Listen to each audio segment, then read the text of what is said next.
Well, it's over. And as one Liberal said to me today, I'm glad we won, but 3 more years of listening to Justin. He's so unctuous. Brian Lilley is a columnist for the Toronto Sun. He's been writing about politics for a long, long time. He joins me right now. What happened? They got more votes. Liberals got more seats.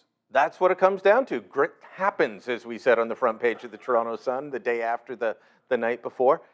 Look, the Conservatives won more of the popular vote. They ran up the score in the prairies, but couldn't win enough seats. They did pretty well in Ontario. They closed the gap. They increased their vote count in Quebec. They increased their seat and vote count in Atlantic Canada. But Toronto, GTA. Okay, so Elections Canada defines Toronto as 53 ridings around the GTA. Yeah. The Liberals took 48 of them. 48 out of 53 ridings. The Conservatives took 5. The NDP took none. So, there's been a lot of talk about the PPC. Were they the reason? Did they steal votes away? There's a few ridings where, if you... Not in Toronto. If you look at it, but not in Toronto. In Toronto, PPC was about 3.7% of the vote. So do people in Toronto like corruption, and do they like incompetent government? A lot of Liberals have said that to me. It's a bad government, and yet they still vote for it.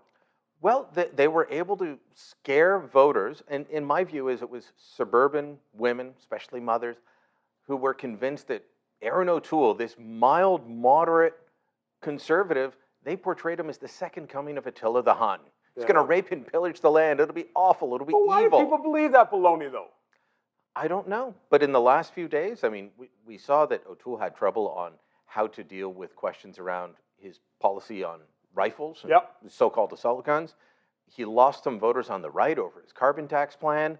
He couldn't talk about vaccinations. That mattered to a lot of suburban women voters. If this were an election where just men voted, it'd be a Conservative majority. But they couldn't connect with women, and that's what cost them the election in the suburbs. Well, maybe it's just Torontonians. After however many years, 50 years of not winning the Cup, everybody still cheers on the Maple Leafs. And they're still cheering on the Liberals, even though they know there's high inflation, high taxes, profligate spending, and they still vote for them. Until someone new comes along as a savior. Mulrooney was a savior. And look, Stephen Harper did very well in his last election. Doug Ford does very well in Toronto as a Conservative.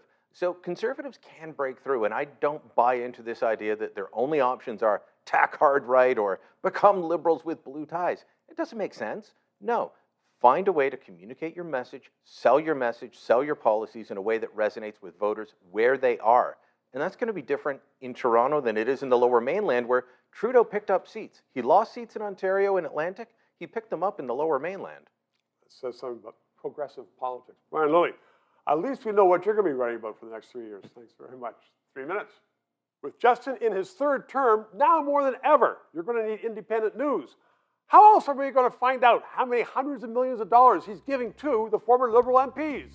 Stick with us. Please subscribe and PayPal. Keep us on the air.